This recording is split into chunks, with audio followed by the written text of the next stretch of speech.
Yes. We're in for an absolute super treat. Hello, Andrea. Again. Yes. And hello, Oral and Linda and Mandy and Vivian. Got to be the star of our story this morning. I mean, talk about luck of the draw. You were perfectly positioned. I didn't even get to talk to you about what happened for you. Another time. It was big. Okay, well, we want to get to that point soon. Thank you. Yeah. Kathy, hello again, Lena, Barna, Maxine, and Catherine. Oh my gosh, there's more people who I can say now. I'm going to invite everybody who can to place yourself on video because it is so much fun when we get to see your gorgeous faces and get to see your beingness. And then I just like for everyone to start at the very beginning. Like put yourselves on gallery view, the very, very top. You're gonna get stuck, staring. Well, not stuck. You're gonna get the delightful pleasure to receive the gifts of Marisa Handler. For this moment, just take a second to put yourself on gallery view and see who you're sharing, who you're going on this journey. Because your two stories. Nice to see who you're going on the ride with. And I'm gonna turn down the music and I'm going to tell you a little bit about Marisa. So Marisa Handler, gosh, I met her reputation before I met her. And she was teaching a class. That several of my friends were taking, Andreas and Dominique. And they kept telling about this amazing woman and this amazing class that they were taking. They were having so much fun. And I was like, who is this shit writer teacher? And as time and luck would have it, we got to cross paths and mingle, and I got to be absolutely delighted by all that she has to offer and bring. And I'm gonna read to you a little bit of the logistics of who and what she is, and you're gonna get to really experience it for yourself. But the one thing I just want to say is that the distinction I always look at when we're looking at who are going to be our teachers, right? Who are going to be the teachers for School for Sacred Storytelling? And it's not, there's plenty of great writers out there and there's plenty of great storytellers out there, but to be a skilled storyteller and writer and teacher, it's like those are three different skills. And so I'm really honored to have Marisa with us because not only is she just an amazing writer and she's a singer, she's a songwriter, but she's also a teacher and a coach. And she's the author of Loyal to the Sky, which won a Nautilus Gold Award for world-changing books. Her essays, fiction, and poetry have appeared in numerous publications, and her music is available on various platforms. Marisa earned her MFA from the Iowa Writers Workshop and received many fellowships in creative writing, including a Fulbright and an Elizabeth George Foundation grant. On the spiritual side, Marisa has been studying insight meditation in retreats and daily life since 2002 and instructed since 2012.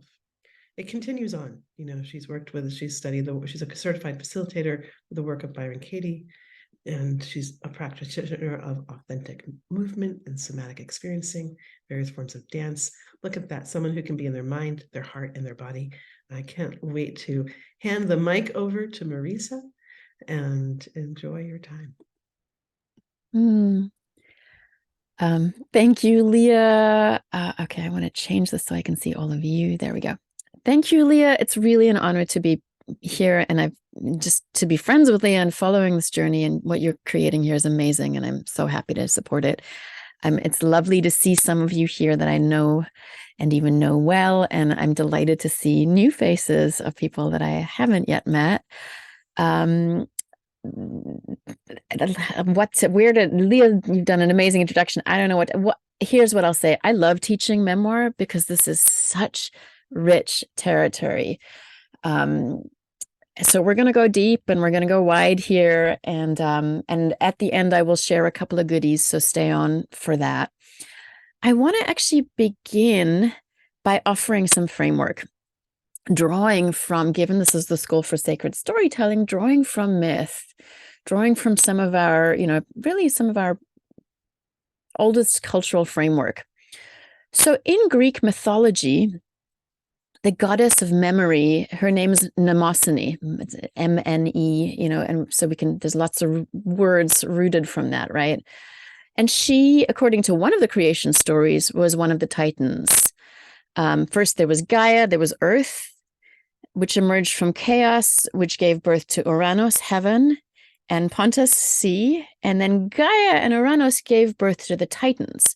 So the Titans in Greek mythology were like huge, right? One of the Titans was Chronos, time. One of them was Thetis, law, right? Like as in physics law, that kind of law. And then we have Mnemosyne, who's memory. So in this form of mythology, which I really love, memory actually belongs to the structure of consciousness, to the archetypal realm of psyche. In other words, consciousness couldn't be conceived without memory, just as consciousness couldn't be conceived without time or universal laws. So that's where Mnemosyne came from. That's where memory came from. So Mnemosyne and Zeus got together, because Zeus got together with every hot young thing running around, right? And together they gave birth to the 9 muses, right? Now, I love this because it's like, hey, essentially divinity and memory came together. And what we got from that was creativity. And, all forms of creativity, science, arts, literally memory and God created the imagination in this. So I want to kind of hold this as the foundation, right? These are some really deep things that we're tapping into both personally and collectively. The literal meaning of the word remember, it brings together re and member, right? So in a sense, it's actually piecing together again, taking the members and putting them together into one body. So when we work with memoir and we work with memory, what we managed to retrieve, what we forged together, creates a new whole. And the way I think of memoir, true remembrance, it actually requires not just memory, but imagination as well. And they work together as one. And that's where we get memoir. That's what we get, like a work of art, really, drawing from our memories. So I think of memoir as the place where memory and imagination intersect. Writing memoir is a creative process. It's really about opening the channel and letting creative process move through us, right? And what I mean by that is we're not just remembering things, we're reconstructing things. We're seeking out the connections between them, between the person we were at one point in our lives and the person we are today. The key details, the ideas, the themes. We're using our intuition. We are ultimately creating art out of a treasure trove of memories. Someone famous, I think maybe Flannery O'Connor said, anybody who's had a childhood can write a compelling novel, right? We've all had childhoods, right? We got a lot of material to work with. And the art of creating memoir, good memoir, is rendering disparate pieces into an artistic and emotional whole. And we do have a treasure trove to draw on, each of us. So we're going to start by actually just dipping into that treasure trove. And this is going to be a guided meditation. So I encourage you really to get comfortable. Find a posture that supports you. If you are exhausted right now and you need to lie down and you think you won't fall asleep, lie down.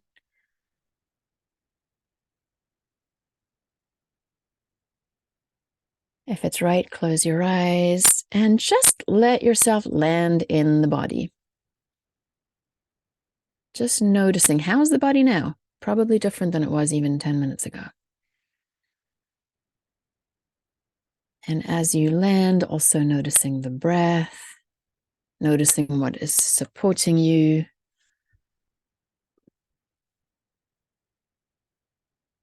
Letting the soft animal of the body be just that right now.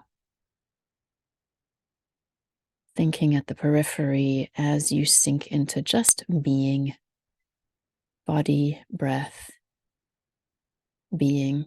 Quite simple, actually.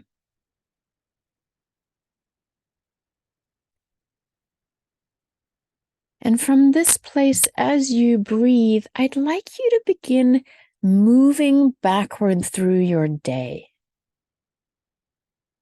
Not in any kind of scientific, grueling way here, just lightly touching on what came before this and maybe what came before that, what I ate for breakfast.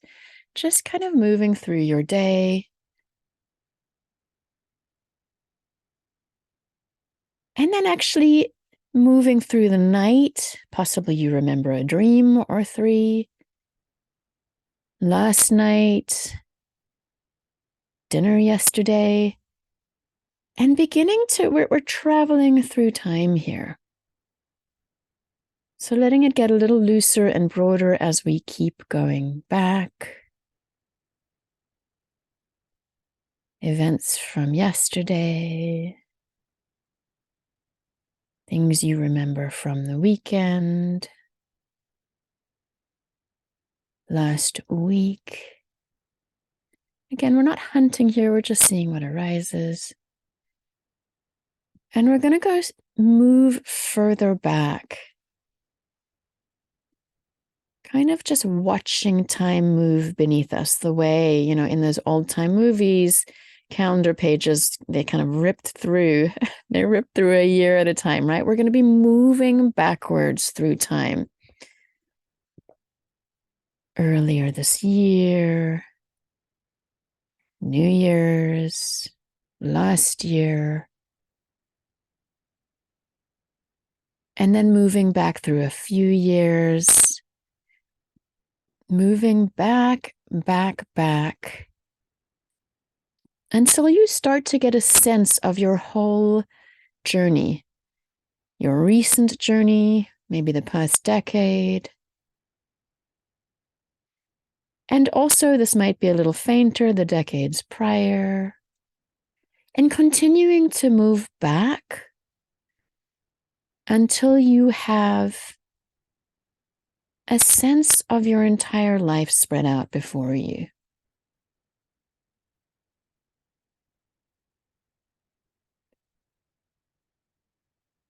Letting images arise, maybe people, maybe places. Just letting them play over your mind's eye.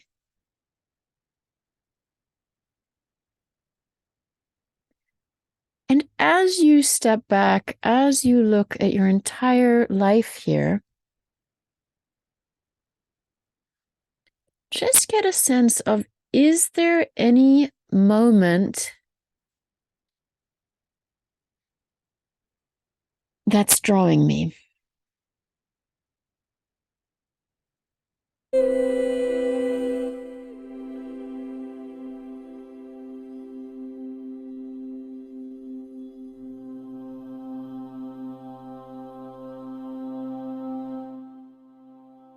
Is there any time I feel drawn to here?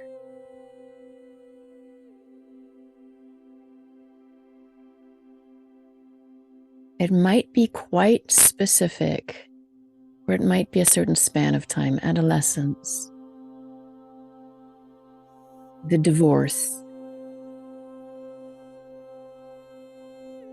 childhood.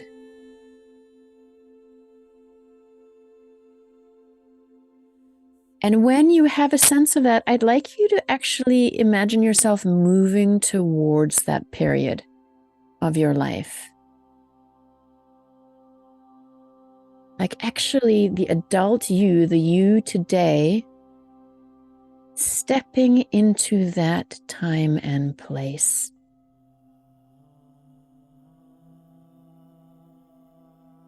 Engaging all your senses. Right? Not just what you see, but also perhaps what you smell.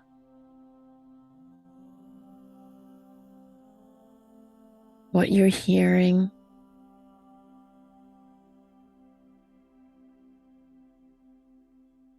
If there are objects around you, how they feel.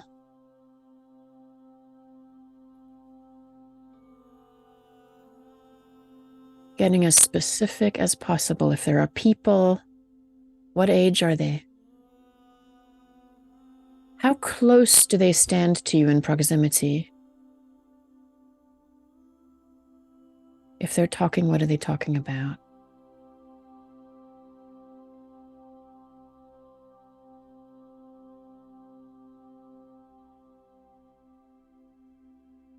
Lingering here for about another minute.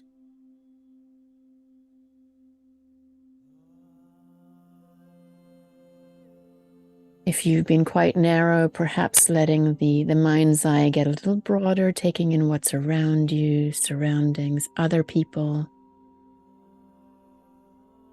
other elements.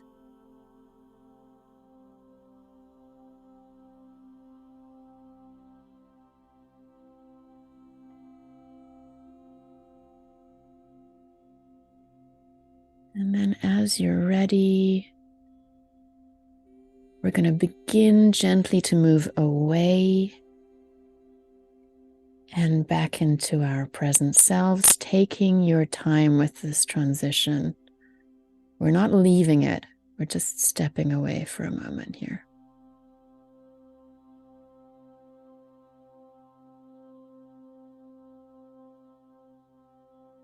And then as you're ready, if your eyes have been closed, gently beginning to open them, practicing staying connected with what lies inside you as you orient to what lies around you and reaching for a pen and paper.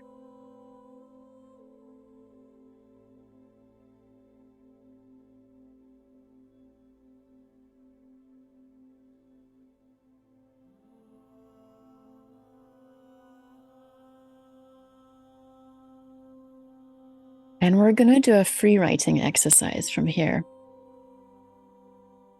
Thanks, Kelsey. We can stop with the music here. So free writing, the basic guidance is just keep your pen moving on the page. No judging, no editing. This goes a long way to cut out the critical voices that often that just about for everybody get in their way. Just keeping the pen moving. The prompt is, I remember. This is based off a book by a man named Joe Brainerd, who was a flamboyantly gay graphic artist and writer growing up in the 50s. And it's a fantastic little volume. The whole thing, I remember grilled cheese. I remember my first grade teacher doing da da da da. I remember it. That's the prompt. I remember. And some of the things that you just saw in this meditation, just put them out on the page. We're going to take about 5 minutes for this. So as you're ready, I remember. When you don't know what to write, start with your next. I remember. Go for it.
So that's 5 minutes, wrapping up the sentence you're on.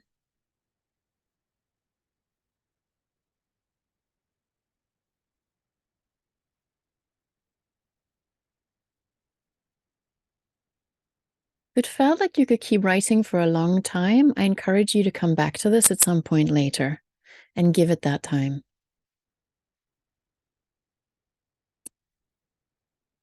So I'd love to, maybe we have time for 1 or 2 voice-to-voice shares, and also feel free to put things in the chat. I'd love to hear particularly anything that you noticed that surprised you that came through here. Like, or even just how this was. But if anything surprised you or you discovered something new, I'd love to hear.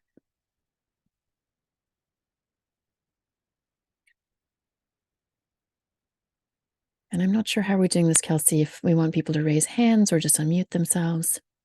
It's really up to you, however you prefer. Okay, Raising hands certainly keeps it a little more organized. let's do raising hands if you'd like to share by voice. And I'm seeing some things coming in the chat. Thank you. Surprised at the details. Yes. Yeah, Kat, please. I was surprised how I could smell the honeysuckle so strongly of my mother's porch. But how that had nothing to do with what the memory that came. Interesting. Yeah, memory is not it's not linear. It works in surprising ways. And once we open the channel, it can be really interesting what comes up. Yeah. And smell, just to say, like the olfactory sense is in the brain, the closest. I'm not a brain scientist, but it's the one that's located closest to the memory center in the brain. So smell is always going to be a good inroad. Oh. Yeah. Okay. So the memory ended up being more about my great-grandmother. Yeah, interesting. Great. I mean, it sounds to me like you opened the channel and what came, and that's wonderful. Thank you, Kat. Yeah. Surprise. Yeah. So, yeah, interesting. So, hi, Elaine. Yeah, your first friendship. Yes. Sacred sage. Beautiful. Thank you, Kathy. Yeah. Gorgeous. Anybody else? We have time for a little bit more. If anybody else wants to share, go ahead and raise your hand. Anything that you noticed that either surprised you or, yeah, like where did that come from? Oh my goodness.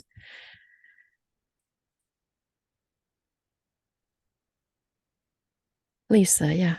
Yeah. So I was going back and I settled on a time where one of my boyfriends and I were dating. And all of a sudden, the drink that he always ordered for Angelica with ice came up. And it was like, I haven't thought about that in like, I don't know, 30 or more years. So it's just interesting, the little details that are tucked away in our memories. Isn't it amazing? It is. It's like a portal opens. Yeah, exactly. Really cool. Thank you. Yeah, thank you. Aura, yes. I found it difficult to do the backward chronology. So as I was doing that and really recognizing, like it almost got, like the canvas got emptier and emptier as I was going back. It reminded me, thank you, because I hadn't thought about it in a long time, that I am not at all a linear thinker. I think very holographically and almost thematically. So it was just quite interesting for me to realize that kind of trying to look back was really a challenge for me. Yeah. So just interesting. Yeah, I mean, it sounds like you got there. That's what I'm gathering from this. And it's totally normal that the further back we go, it can be certain eras really stand out to us. Like there's a certain trauma or there's a certain wonderful thing that like it's quite clear in our memories or not. But it sounds like you found your own way there, which I'm happy to hear. Yeah. But it's very common that things that are more recent, the short-term memories here as well. So the further back we go. The other thing is memory is not as I learned in writing a memoir and checking certain things with my parents, it's not reliable. You know, people remember the same events differently. People even remember different events, which is kind of interesting. Lima. Hi, Lima. Yeah, hi Marisa and everyone. I was really surprised that I landed on the day in my childhood, a very usual day. Nothing really happened, but I remember now all details, time of the day, light, everything, my friends around me, and I'm surprised why. Very, very usual day. I mean, yeah, that's the treasure trove that you're accessing. We don't know. It's like we really are kind of putting our hand, we don't know what we're going to pull out, right? St. Augustine talked about, you know, and actually this is the class I'll be teaching in a few weeks, the memory palace, right? We kind of enter these rooms and we don't always know what's gonna show up in this palace. Yeah. And surprised on the memory received, the story became richer. Great. All right. Thank you, folks. Thank you all. I want to read something to you, and this comes from Bill Bryson, and it's from his book A Walk in the Woods. So Bill Bryson, if you don't know him, he's a humor writer. You know, he's a funny dude, and he's recalling basically in this passage how he felt as a child about the woods. So I invite you to actually just, you know, we tend to, particularly on Zoom, like reach kind of almost like we need to extract the things that we're listening. Just let yourself relax back, even close your eyes, let the words come to you as you listen.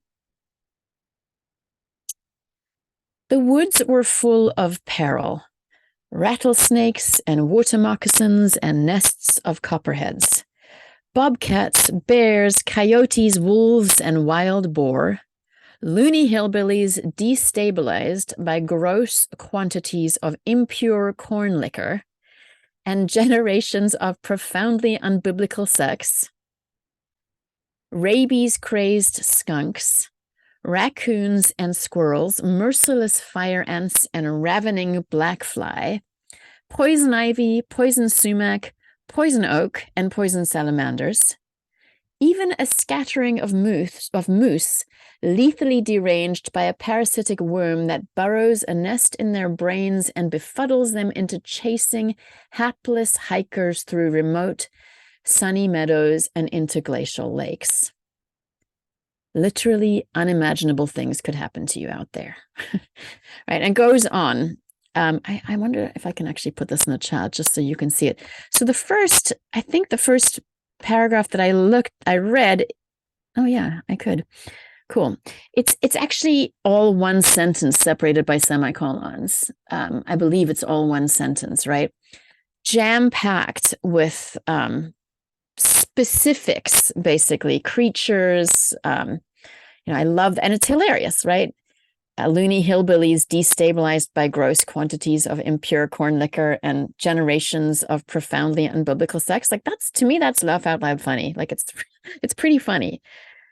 What I want you to notice, though, as you look at this passage, is how specific and clear and vivid all of Bryson's details are. He's not saying, I was really scared of the woods as a kid. You know, we don't, and I've given you just a short piece of this, but he's showing us, you know, this is where you hear the sort of the old show versus tell, don't tell, show, right? But look at how vivid they are. Look at how sensory, how they build images in our minds. And how over the course of really a pretty short paragraph, a short passage, we get a really clear sense of the person and the place even, and the emotions. And also the voice. Now, Bill Bryson is a master. Right. So I chose a selection that's got a lot in there. Right. This is not, I don't expect you to come up with anything like this in our time together. But I wanted to use this as an illustration of what powerful memoir writing can do. It can be tremendously rich. And two keys, particularly here, are the specificity. Raccoons, hillbillies, salamanders, really specific. and the senses as well.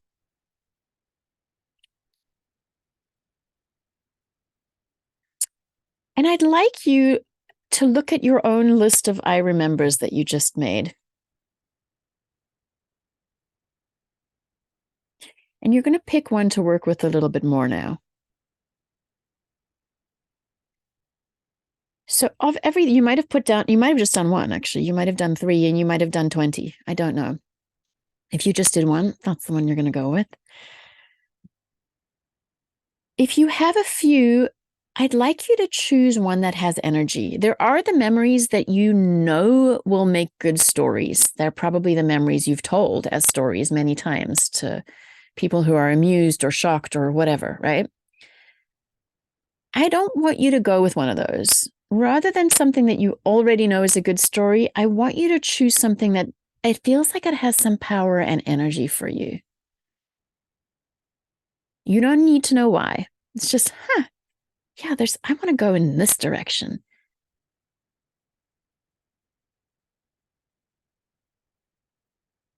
This is interesting. This is compelling. I'm not even sure why, but it is.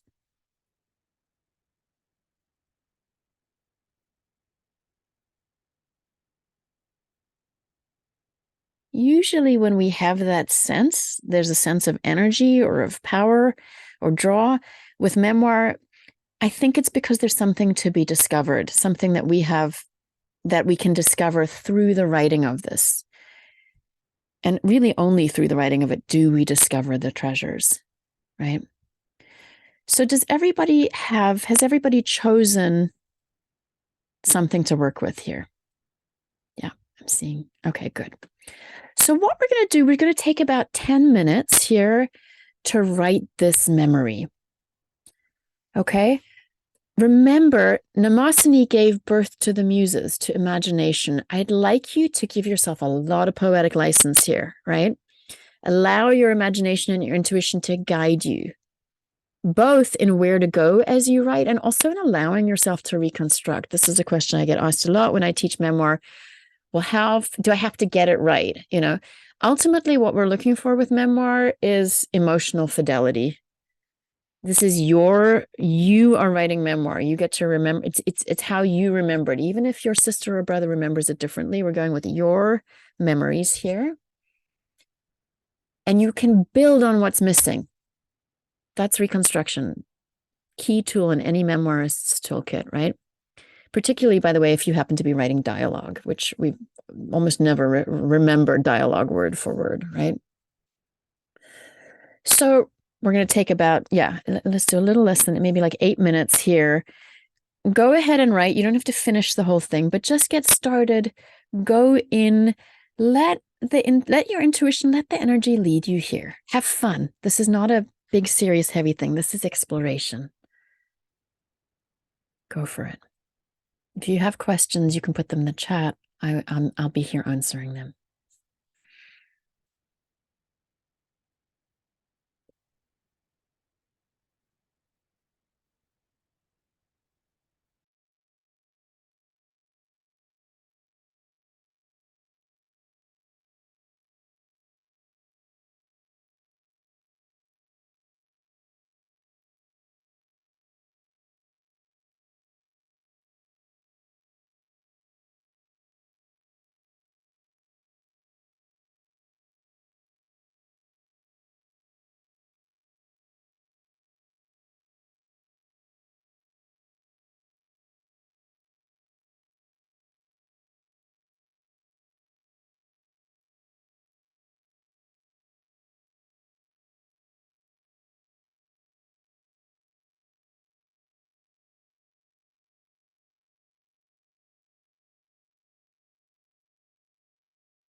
We're wrapping up the sentence you're on. And if there's any notes you want to jot down, things you want to remember to pick up later, if and when you return to this, which I suggest you do, if you can.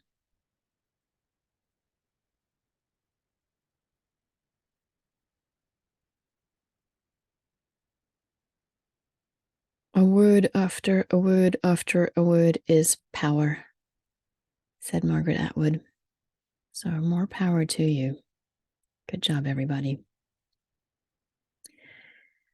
I'd love to open it up now to shares. If you'd like to share how this was for you, anything that surprised you or that you discovered, or if you have questions, now's the time.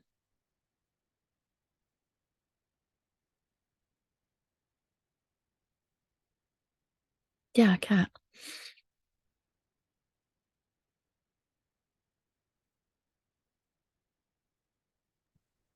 Can I share it? Why don't you maybe share a part of it, just because I'd like to, we're limited for time and I'm not sure how long it is, so. Okay.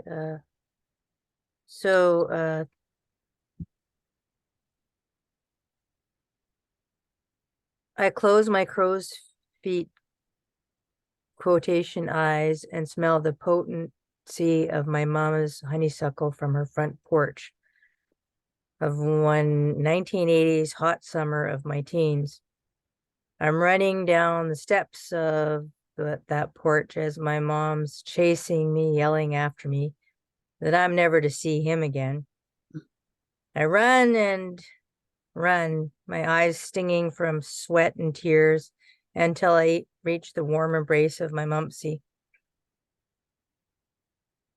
I sob into her bosom all my heartache and the injustice at how horrible my mom is to not care or understand about my young and true love. My Mumpsy's gentle smile, love, and patience washes over me.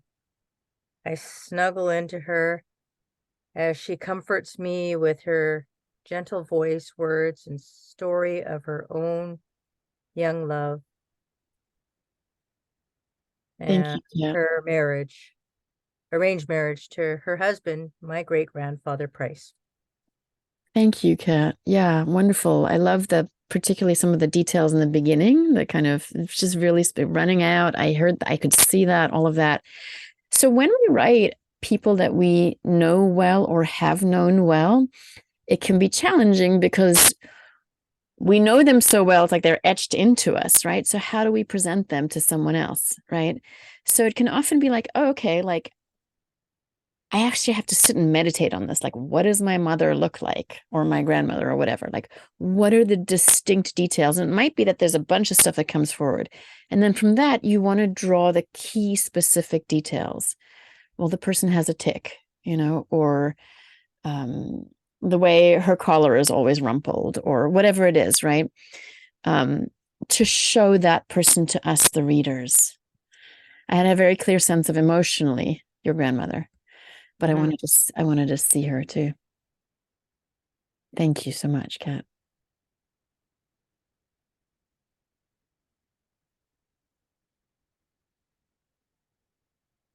Anybody else? Or questions or places you got stuck?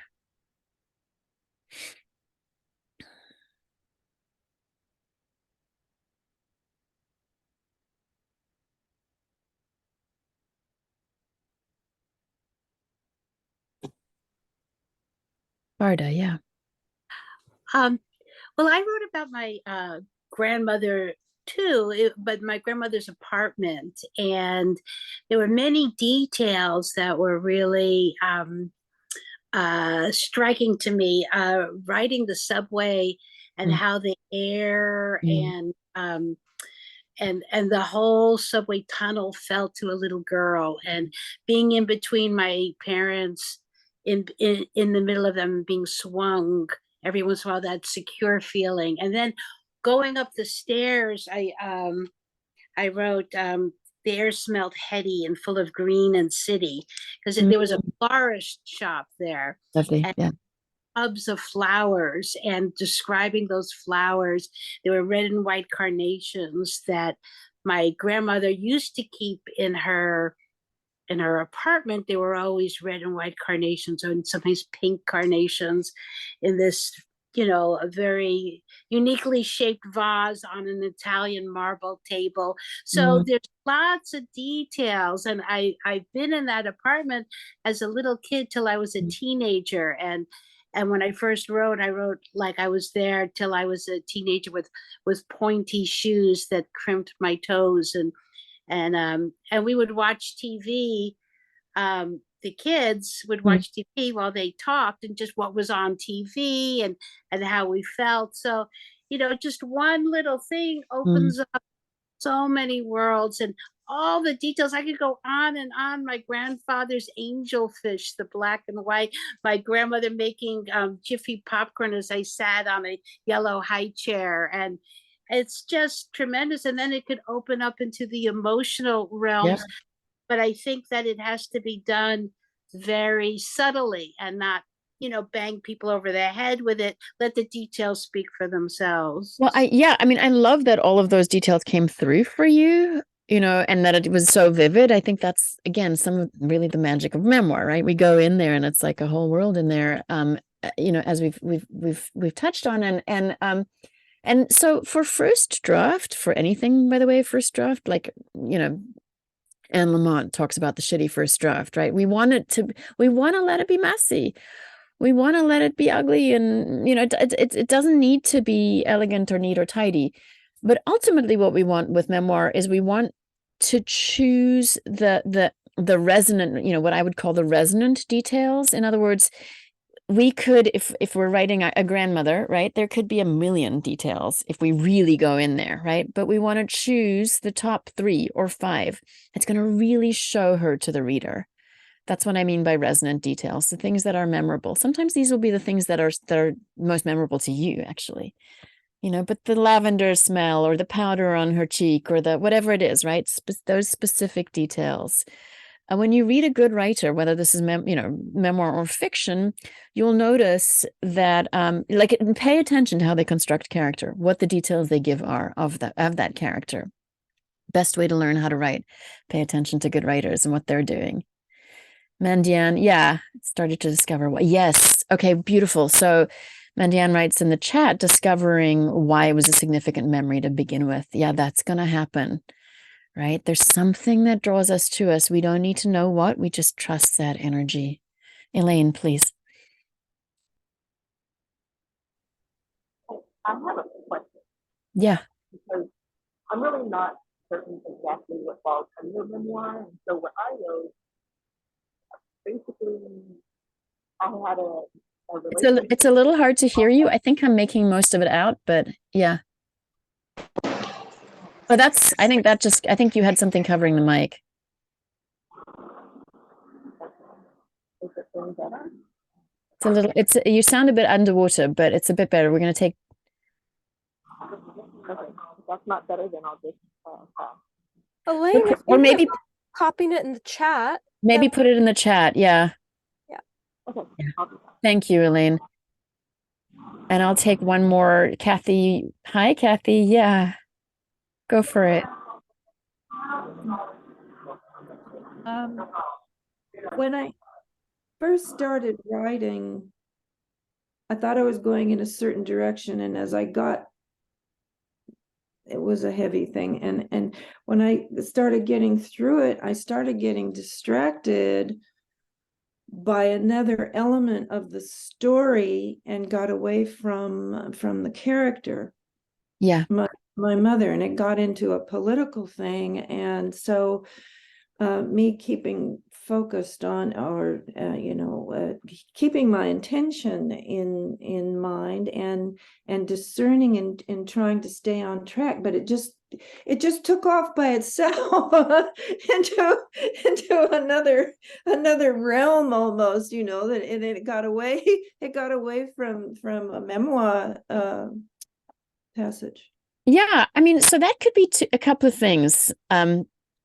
Yeah, one is just the creative process at work.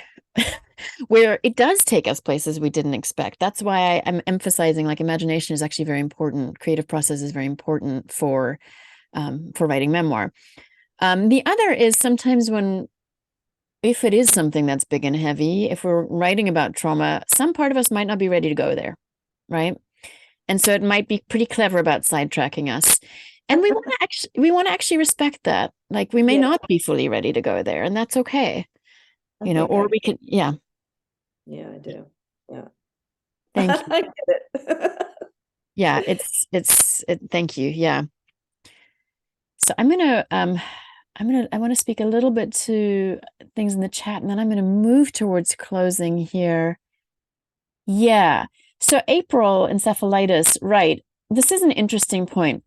So when you can, even when writing memoir, you can say, I can't remember what happened, but my brother tells me, I said this and that.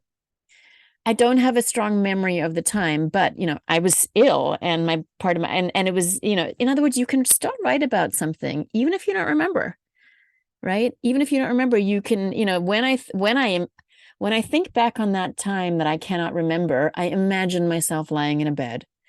I see the nurse coming and You can still do that. That's reconstruction. You don't need to avoid saying I, Kathy. It's okay to have I a lot in there.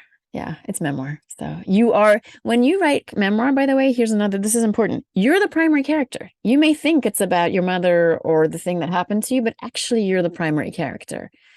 Obviously, there are going to be other major characters here. Elaine, that just sounds super creative. Yeah. The floor and the ability to communicate with me. Yeah, I love that.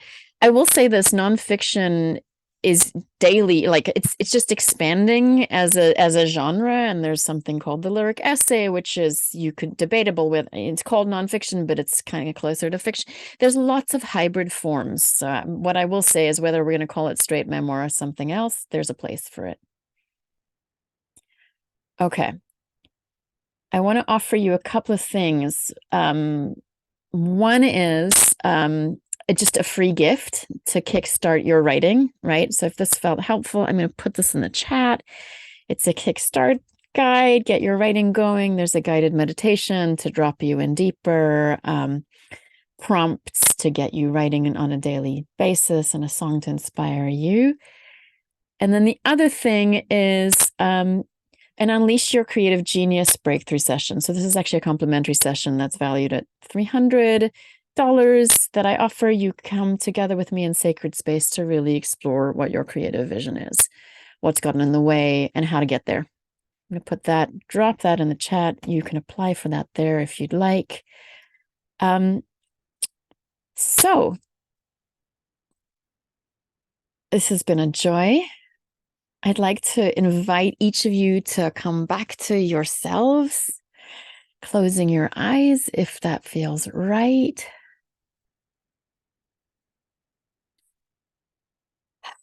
And taking a couple of deep clearing breaths. We went pretty deep here.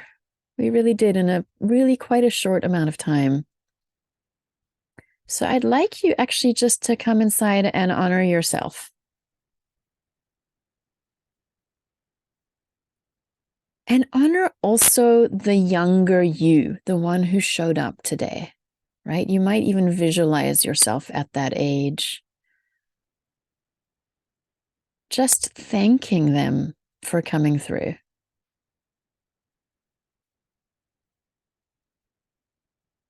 And honoring also the you today, the one who made space. I know for some of us, we were probably going into some areas that were not that easy. Right? So just honoring you today who has made space for that. And just ask inwardly if there's anything that's needed to move forward, for the channel to keep opening, for the memory to keep emerging. Just letting it be simple. It might simply be a quality like patience or practice, kindness.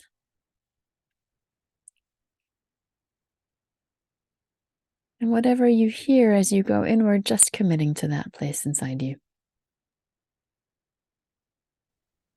Thank you so much, Marissa, and thank you for everyone for coming. This class was just utterly thoughtful and thought-provoking. I'm going to share Marissa's class that's happening at the school this year. It's actually happening pretty quickly here on our calendar. It's called the Palace of Memory Writing Memoir. So if you enjoyed what you experienced today, there's more of that to come. And as people leave, I'd just like to invite you to put one thing in the chat that you're taking away with you from today, you feel like you received from your time with Marissa. And Marissa, really so lovely. Thank you so much for your presence and depth and guidance. Really gorgeous. I know Thank there you, were Kelsey. deep places people were headed. Yeah. Grace for my memories. Beautiful. Permission. That's always helpful. Having permission, yeah, to go there. Wonderful. Thanks. Keep popping them in the chat. And just a reminder, we have a class coming up here next. Hawatea, she's an Indigenous storyteller from New Zealand, Aotearoa, and she'll be talking about listening, the practice of listening and storytelling. So there's more to come on the summit. And thank you all so much for being here. I know we've got a core group of people that are jumping from one class to the next. So it's been so rich spending this time with you too. Can we stay on here for the next one, or do we have to go out and come in again? There's a different Zoom link and a different room running. Yeah. Okay. Okay. Thank you. Yes, you are welcome. Thank you, everyone. Thank you. Thank you. Thank you. Thanks. It was wonderful. Thank you. Thanks so much, everyone. Yeah, the story of the muses, that was so beautiful. Yes, yes. Thank you. Thanks for back in. Thank you. Okay, good night, everyone. I don't know how to get off here. Thanks so much, Kelsey. Thank you, Marisa. Bye, And we'll dude. touch more soon. Sounds good. Bye. Bye.